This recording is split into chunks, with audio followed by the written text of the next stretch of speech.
Hello, everyone. I hope you're doing well. Hope you're hanging in there and making it through these very difficult times. These last few weeks, days have been crazy.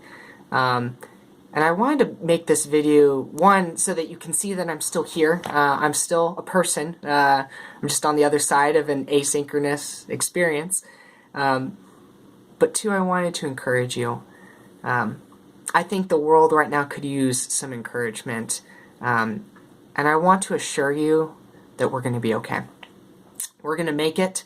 As a class, I'm going to assure you right now that you're going to make it, and that we're going to have the resources to do this well. Even if it's messy and we're figuring things out this first week, I'm here for you, and we're going to make it. I wanted to specifically share with you a quote that I came across a few days ago that I've been really pondering and thinking about during these times.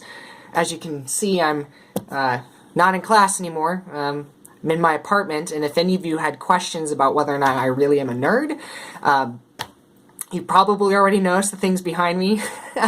I really am a nerd. I love stories, and welcome to my apartment, you might say. But I do miss the classroom. I miss seeing you face to face, and undoubtedly many of you are asking a lot of questions, such as how do we live during a time where we can't even see people face to face that much? How do we live in an age where there's sickness?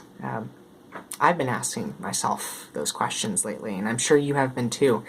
And believe it or not, we're not the only ones to ever ask these hard questions. One of my favorite authors, his name is C.S. Lewis, and he is a British author who wrote a lot of his work after World War II. If you recall, after World War II, we entered into the Cold War, where there was the constant fear that the U.S. or the Soviet Union would launch nuclear weapons at each other.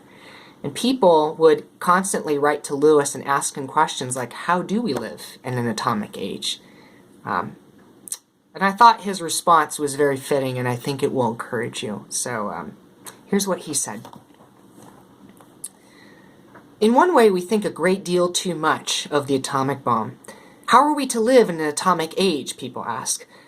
Well, I'm tempted to reply, why, as you would have lived in the 16th century, when the plague visited London almost every year, or as you would have lived in a Viking age, when raiders from Scandinavia might land and cut your throat any night, or indeed, as you are already living in an age of cancer, an age of syphilis, an age of paralysis, an age of air raids, an age of railway accidents, an age of motor accidents. In other words, do not let us begin by exaggerating the novelty of our situation. Believe me, dear sir or madam, you and all whom you love were already sentenced to death before the atomic bomb was invented.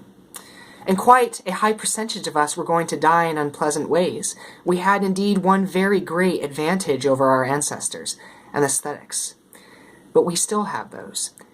It is perfectly ridiculous to go about whimpering and drawing long faces because the scientists have added one more chance of painful and premature death to a world which already bristled with such chances, and in which death itself was not a chance at all, but a certainty. This is the first point to be made, and the first action to be taken is to pull ourselves together. If we are all going to be destroyed by an atomic bomb, let that bomb, when it comes, find us doing sensible and human things. Praying, working, teaching, reading, listening to music, bathing the children, playing tennis, chatting to our friends over a pint and a game of darts, not huddled together like frightened sheep and thinking about bombs. They may break our bodies. A microbe could do that, but they need not dominate our minds.